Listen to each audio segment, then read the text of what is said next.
In my quest to leave a mark on the culture and make hip hop proud, I'd like to welcome you all to another episode of The Essence. The Essence is presented by Tent TV and powered by Validated Magazine. I am your host, KB Tyndall.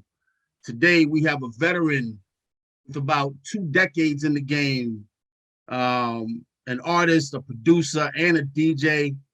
He was part of the games, or should I say he was part of, and he still is a part of the game's Black Wall Street crew. He also serves as the official tour DJ for the game. He's worked with some of the best in the business like Lil Wayne and Rick Ross. He's an entrepreneur. He's a hustler that was born in the birthplace of hip hop in the Bronx, and he wears many hats. Ladies and gentlemen, welcome to The Essence, New Jersey Devil. What's going on, my G? Appreciate you having me on here, man. Long time coming. You know, we got to recap and link it back up and let the world know what's going on, man. Yes, sir, man. Yes, sir. Definitely got to do that. Got to do that. I want to start off, man, and take you back a little bit. You know, you were born in the Bronx, you was raised in New Jersey, and you were made in LA.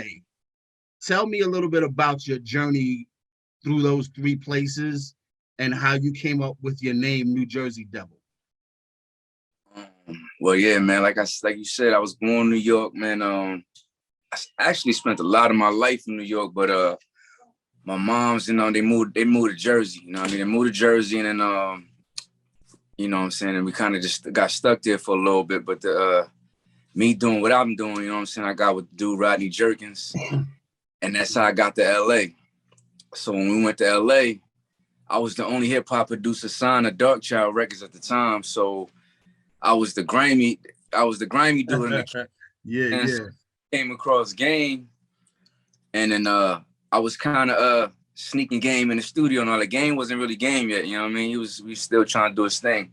Okay. And in the midst of that, Rodney heard him. He fell in love with him because he sounded like an East Coast dude, you know what I'm saying? We both from Rodney from Jersey, you know what I mean? I was Jersey, New York. And Game at the time, and he was on there, you know, he sounded like he always sounded like an East Coast rapper. Game, yeah. If he in his heart, he loved he would like to be a New York nigga too, man, you know? But and anyway, yeah, so how I got my name was I had did a track for him, and out of nowhere, since he know me from coming straight from Jersey, he didn't know about my New York history and nothing like that. So during the session, he was just like, New Jersey Devil on the track, and that right there, man, the whole room went crazy. I was like, oh, that's your new name, man. So I couldn't even excite, like, bro, I was like, yeah, I was born in New York, but I was afraid, like, I couldn't even get there. It was like, nigga, you New Jersey Devil, bro. They wasn't even having it, so it stuck. Okay. And then you know, my famous little trademark, he had said New Jersey Devil on a song, on another track, on a song I did for him called Put You on the Game with DJ Who Kid. Mm-hmm. And I just detuned it, you know what I mean? I just EQ'd it and I echoed it, and I was dropping that shit on everything, man. You know, the rest is history, man. We definitely put a big dent in hip hop, man, a big chunk of history, you know, the whole Black Wall Street movement and all that. No doubt, definitely, man. That's the best way to get a name too, is when somebody blesses you with that shit. You know what I mean? I feel like your name ain't really your nickname unless somebody give it to you. You can't really just call yourself whatever you want. I mean, everybody do it now. I come from the era where you had to earn your name, or, you know, your name had to mean something, to come from somebody else, not yourself, rather. You know what I mean? That's a fact. No doubt. Definitely. Tell me what your first, or should I say your earliest memory of hip hop culture was. Man, hip hop been in my blood since early, bro. I got 4 older brothers, man. So okay, my brother heavy in, you know, in the crack era game and all that. So when hip hop came out that time, that's when everybody had the Audis, the Volvos, the Jettas, you know, the beat in they system. I come from the BDP days. That even I was mad young, even though when I was mad young, even like when I was living in the Bronx, I used to look out my window and hope Scott LaRock and Karis want to pass by, because they had these Jeeps. They had the Jeeps back in the day. They used to just bump on the South Bronx and ride around. So I used to always just look out my grandma's window in West Ave in the projects, and every time I hear a system, I would run out to the window and like, oh, is that dumb? Is that dumb? I used to go by Fat Joe's store at halftime. you know what I'm saying, on Third Ave all the time. I hope Fat Joe would be there, you know what I'm saying? Like, oh man. And so it's always been in me. And I tag, I'm a graffiti artist too, man. You know, my brother knew with breakdancing. So it was in my blood from day one, man. Like, I ain't have a choice, you know what I mean? I wouldn't have it any other way, man.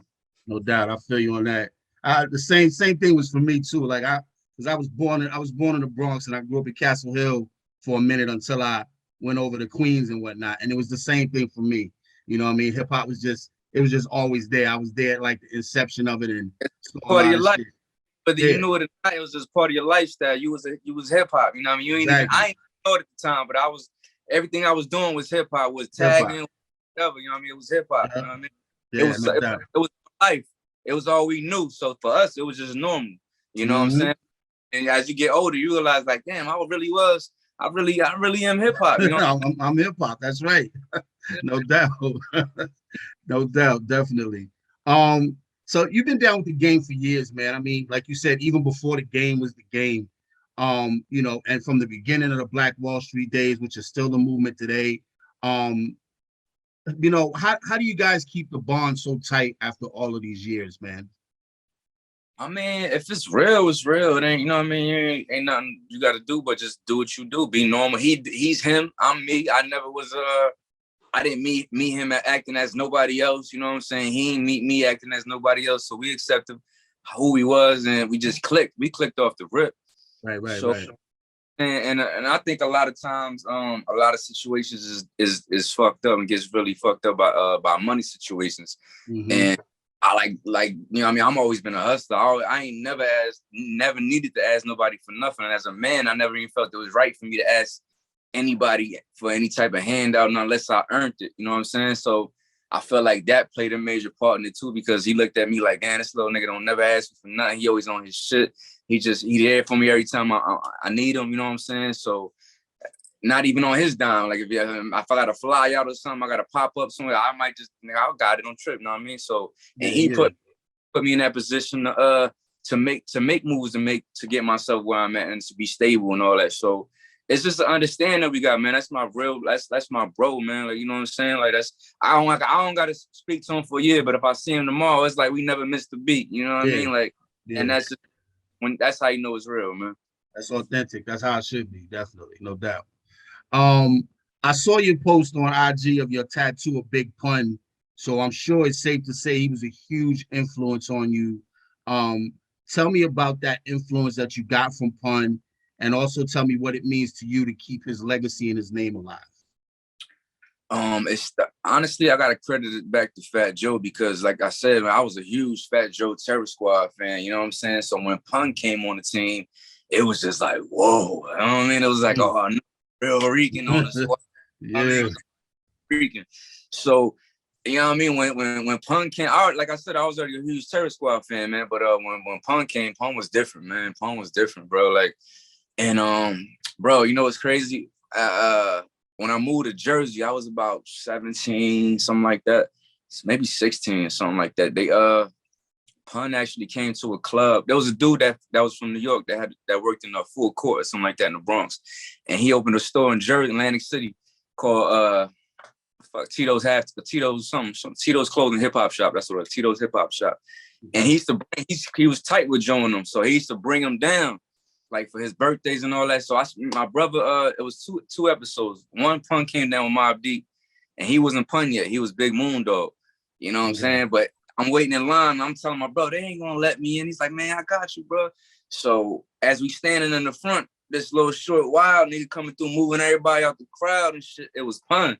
But we ain't really know. I mean, I knew of him, but I was like, oh, he was like new at the time. He got in there and then man, that was the first time I ever seen anybody a rap concert. It was Mobb Deep and Pun, which is my two favorite groups of all time. And man, Pun came in there, he did that, I forgot, I think did the super lyrical or something like that. It was some acapella, bro. He just killed it, bro. And then in another situation, man, they brought Fat Joe them down again, and this was Joe. I always talk to him about this story. I had curly hair at the time and shit. So I pulled up and I was like, yo, I do beats, man. I do this, that, and the third. I did. He's like, first thing you gotta do is cut that head. And to this day, we always laugh about that shit, man. And But yeah, man, Pun meant everything to me, man. It was like, and then when he died, bro, no cap, bite and cried and everything. Like I knew him, know what I mean? And I never really, it's crazy because nowadays, I know what I mean? Me and Joe is tight, you know what I mean? Me, right. Joe, Tony, John, all that. Like we now don't, I can say them my bros. Now it's a little bit deeper than rap with them, you know what I'm saying? Like, so when I see them, bro, it's just like sometimes I'll be like, damn, it's crazy, bro. Like I always tell them, I mean, I get them their flowers. I said, bro, I grew up listening to y'all, bro. You was like, you know, any little Spanish, any Puerto Rican nigga from the Bronx that was growing up, you already know Joe and them was that deal, bro. Like Terror Squad was the movement.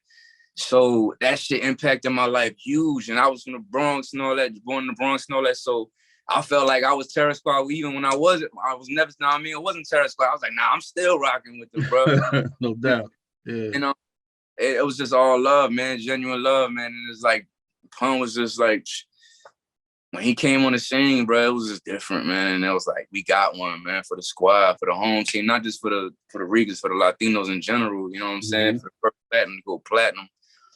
And being from the Bronx, bro, everything was like, damn, I felt so connected to him, you know what I mean? Because I could relate to everything he's been through and shit, man, and everything he's like, where he's from and all that. So I would say is, man, to this day, bro, you know what I mean? Even like I just posted it, you know what I mean? You know what I mean? And like today, I just posted, you know, he dropped Capital Punishment, 24 hours or 24 years.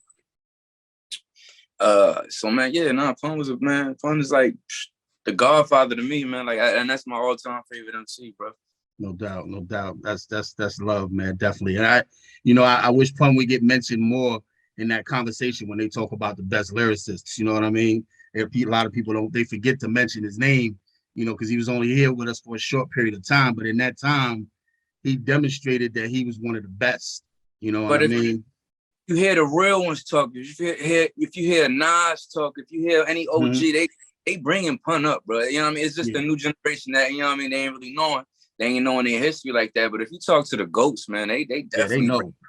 Up, you know what I'm saying? He right. The same with Big L too. Like, you know what I'm saying? Like they GOATs. They GOATs that died way before their time, before, you know what I mean? They got the real with Pun did his thing while he was here. But, you know, Big L kind of, you know, he checked out a little too early before he even got on the scene and shit like that. I mean, on the scene, like not where he's supposed to be, you know what I mean? As far as notoriety. No doubt, no doubt. I also saw your post on Numinati. What is Numinati? Break that down for me, because I saw you wearing a fit that had Numinati on it. I saw it on the screen in the studio. Tell me exactly what that is.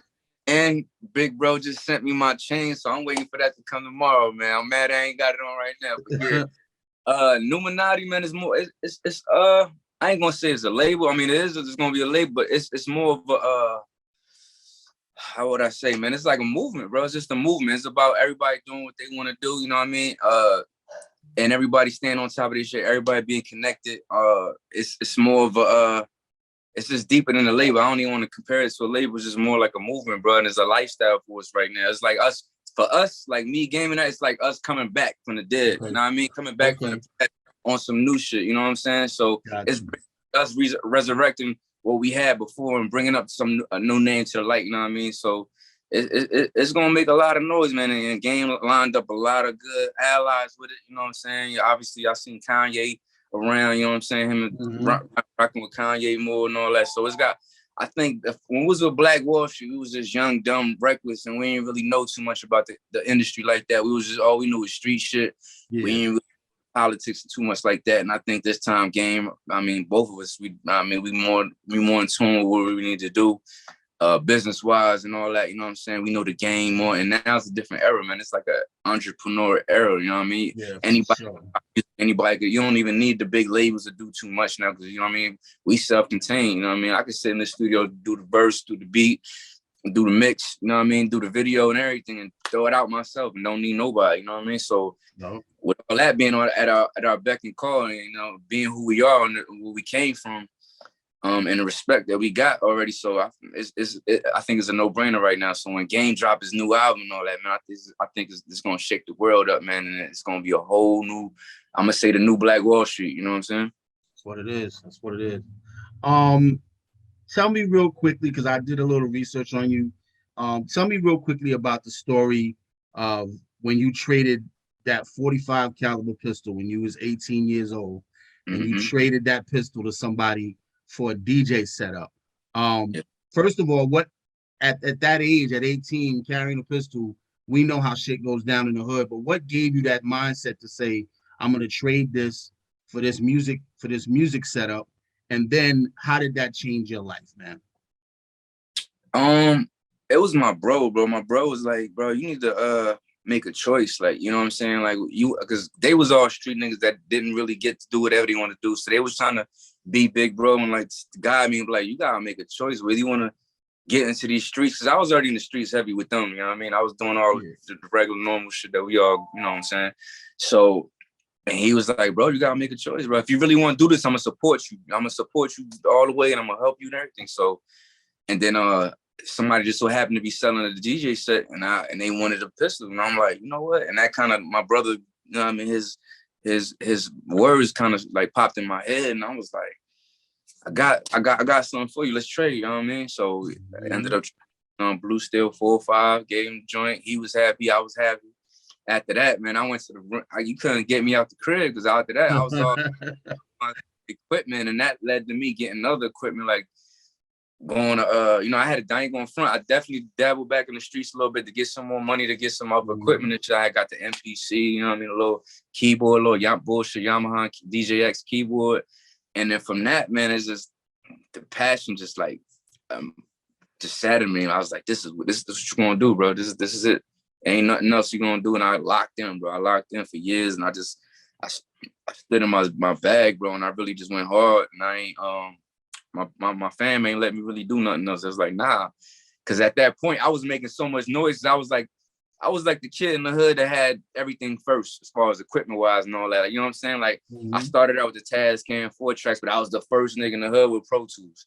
So when I got next level, niggas wasn't used to seeing shit on screens. I'm like, yo, you shit on the computer running? You know what I mean? So at that, man, and the passion just really sat in and I fell in love, bro. And I was like, and I really knew at that point, like, this is what I'm doing. Don't ask me about nothing else. This is what I'm doing. Yeah. You came dedicated to it like that, just that quick. Yeah. That's what's up. Is there anyone that you want to work with that you haven't worked with yet? Let me see, bro. It's crazy right now, man, because I got an old soul, man. So everybody I want to work with probably be somebody, like, I would love to work with, to get a beat or something from Havoc. You know what I'm saying? Havoc played a major part in me being a producer, rapper. You know what I'm saying? Because I used to listen to Have beats and be like, these shits is simple, but they rocking, you know? Yeah, hard as fuck. So I'm like, I could do this, bro. Yeah. And you know what I mean? So yeah, man, Have is definitely somebody I would definitely love to work with. And it ain't even far-fetched. It ain't even like I can't make it. It's definitely could happen. It's just a matter of me just reaching out and making it happen, bro. Because like I said, this day and age, bro, everybody's reachable. Everybody, it's different now. You got, you know, back in the day it was hard. You ain't seen no stars back in the day unless you went to a concert like that. You know what I'm saying? It wasn't no going on Instagram and checking to see what he doing on a daily basis and all like. It was none of that, bro. So everybody that was a star was a real ass star. You know what I mean? It was different. It was like you don't see them. Like you only see them in concerts and all that. If you see them in the street, you was lucky. You know what I mean? And that's why I was so always trying to stop by the Fat Joe store halftime. Like, man, I know he gonna be here, bro. I know he gonna be here.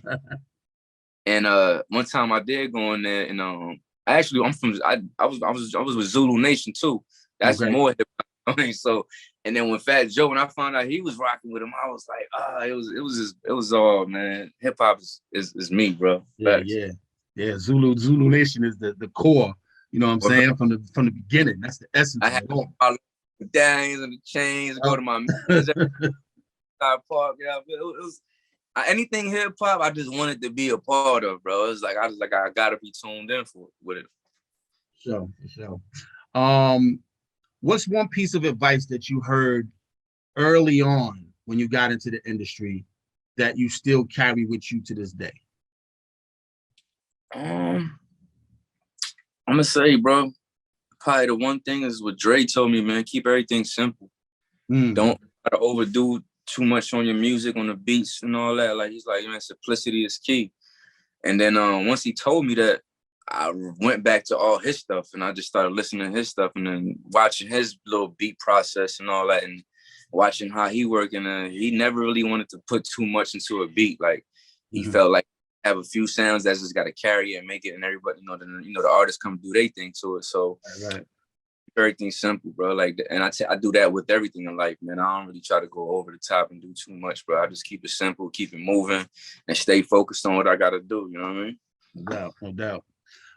For the younger artists, man, that may, see this interview and listen to it, what sacrifices did you have to make, early on for things that you had to go without because you wanted to invest more in your artistry than anything else? Everything's a sacrifice if you want to make it at this point right now, bro. Everything, like, it ain't you can't half-ass it because you're gonna get half-ass results. So, man, to the youngest, man, I'm gonna keep it 1,000. The main thing you gotta do is sacrifice time and put all time and effort into these studios, into with your craft, and master it and do what you do. Stay away from these hoes, stay away from these females. That's the biggest distraction. And to keep it 1,000, that was probably one of my main things I wish I did myself. Because when I got in the game, bro, you know what I'm saying? Like, females is everywhere. So I was getting up, you know what I mean? So it kind of like distracted me a lot. Even when I was supposed to be in the studio or something, I was like, you know what, shorty calling me, go fuck with her, whatever the case may be. And I feel like a lot of that time that I wasted just out the studio and out the music and I felt like I could have put it to way better use, and it'll got me way more further and got me a lot more bread and whatever I need to get at the time. Right. Gonna be there, bro. You know what I'm saying? So put your work into you put your time and your effort and your work, man, to the music and your craft, whatever you're doing. Females are always gonna come, man. They come and go. They're gonna be around. And if you really want to make it, if you want to grind and you want to come up, every day is the studio, your music, your craft. It ain't nothing else, bro. It ain't nothing else. And that's the mindset. You got to have that horse race, and you can't look sideways. You got to stay focused, got to stay straight, and just keep going, man. And it definitely will pay off, bro.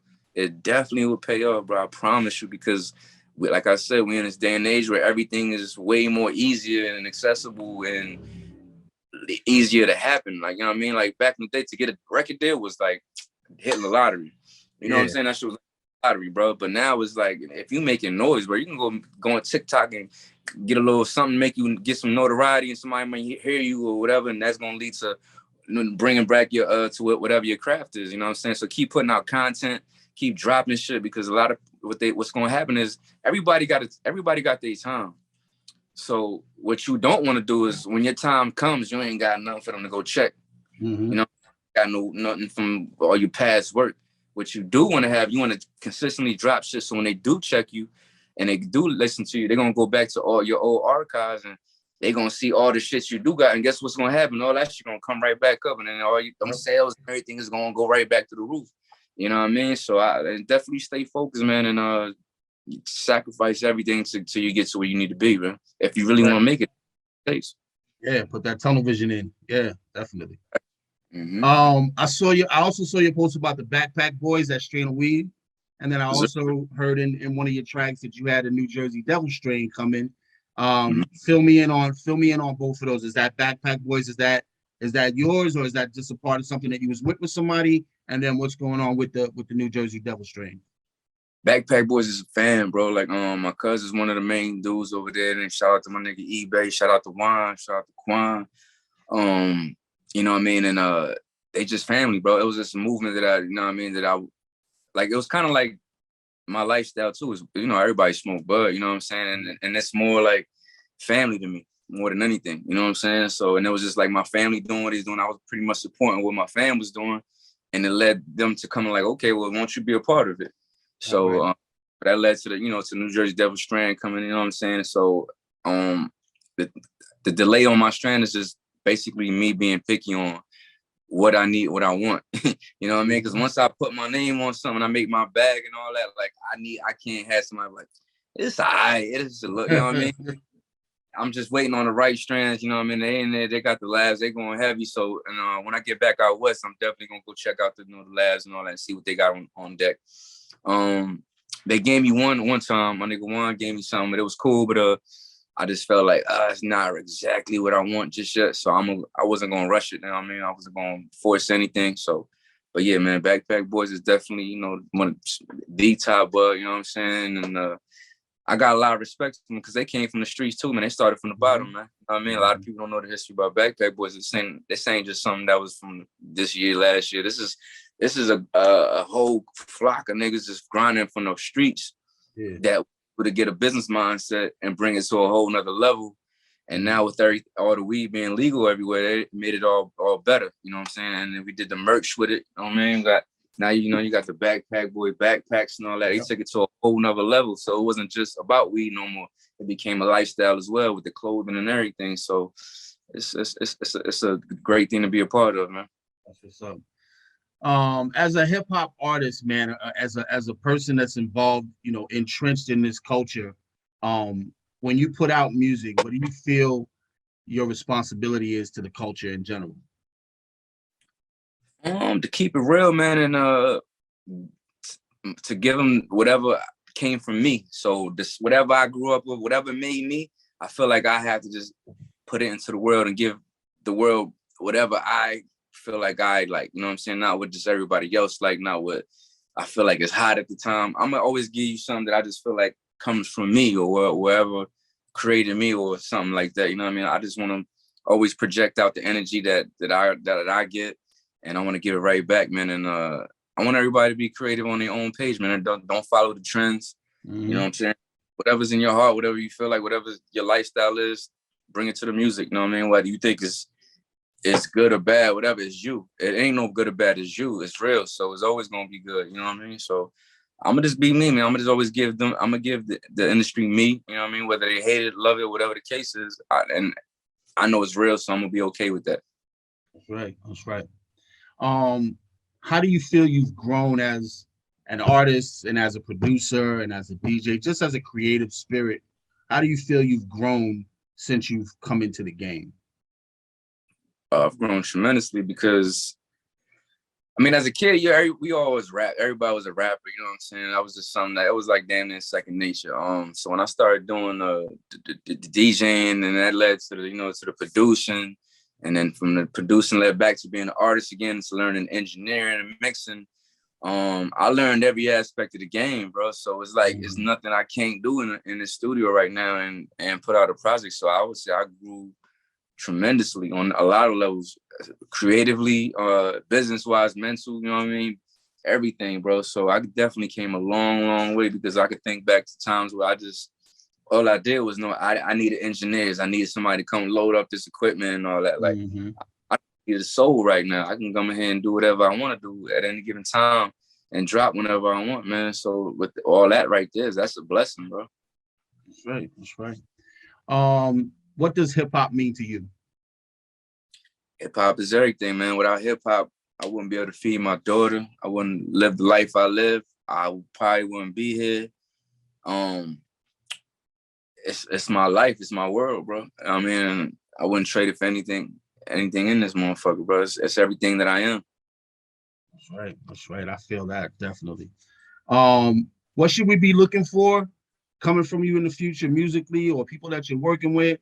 Tell us anything that you got going on that we haven't covered. Merch that you got out. Anything else that you're working on that people should be checking for? Definitely got some new music coming out. I'm just waiting for Game to get his little drop date, release date, and all that, so I could kind of correspond with that and get ready for tour again. We definitely got tours lined up coming over. So just definitely be on the lookout for all the new music between me, Game, and everybody else that we deal with. Merch, you know, I still got my Slow Feet Don't Eat, man. Go to Heavy Hitters, Top Shelf heavyhitters.com. Got all my merch on there. And man, just watch the gram, man. You're gonna see me, man. Whatever I'm doing, I'm definitely gonna post it. I'm gonna definitely put it out to the world, man. Y'all just follow the gram. You're gonna find out everything you need to know. That's what it is. Yo, New Jersey Devil, man. Thank you very much for doing this, man. Like I said, this is gonna be, this interview is gonna show. It'll be on YouTube. It'll be on IG, but also it's gonna be a part of Validated Magazine. Like I said, we're gonna use you for the cover for that, man. And I thank you for coming out and just spending some time with us, man, and making us happy to get this done. Appreciate the love, man. Appreciate you for having me and everything, man. Anytime, bro. No doubt, no doubt. Love. All right.